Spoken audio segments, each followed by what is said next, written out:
দেখো তোমার ইন্টারমিডিয়েটের সিলেবাসটা কিন্তু একটা সমুদ্র, তাই না? তো এখন পরীক্ষার হলে এই অল্প কিছু এমসিকিউ এবং অল্প কিছু রিটেনের মধ্যে কিন্তু সব টপিক সব কনসেপ্ট ঢুকিয়ে দেওয়াটা ইম্পসিবল থিং।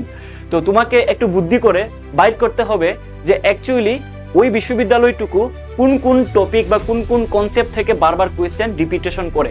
তাহলে তোমার পক্ষে কিন্তু পড়াশোনার অঙ্কনটা কমে আসবে এবং তুমি জানবা এক্স্যাক্টলি তোমাকে কি পড়তে হবে।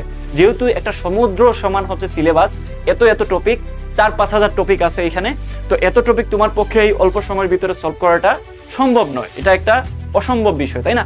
এবং সব টপিক থেকেও কোয়েশ্চেন আসে না, আর যদি তুমি সব টপিক পড়েও যাও ওইটা তোমার আসলে মনে থাকবে না পরীক্ষার হলে। তো অল্প কিছু কনসেপ্ট, যেই কনসেপ্ট থেকে টিচাররা বারবার কোয়েশ্চেন করেন, ওইটা তোমাকে সুন্দর মতো আলাদা করে বেশি বেশি করে ঝালাই করে নিতে হবে, ওইটার প্রতি তোমার সব থেকে বেশি ফোকাস থাকা লাগবে। আদারওয়াইজ তোমার পক্ষে ভালো করা পসিবল না, টপে তো ঢোকা ইম্পসিবল থিং। ওকে, তো যারা আমাদের কোর্সে ভর্তি হতে চাও, আমরা কমেন্ট বক্সে ওয়েবসাইটের লিংক দিয়ে দিচ্ছি, তুমি ওই ওয়েবসাইটে যে কোর্সটা পারচেস করে ফেলতে পারো। আমরা খুব দ্রুত 10 সেপ্টেম্বর থেকে ক্লাস শুরু করে দিব। সো আজকে এই পর্যন্তই থাকলো, তোমাদের আর কি কি ভিডিও লাগবে আমাকে কমেন্ট করে জানাও, আমি সেই ভিত্তিতে কমেন্টে রিপ্লাইও দিব প্লাস ভিডিও বানানোর চেষ্টা করব। আল্লাহ হাফেজ।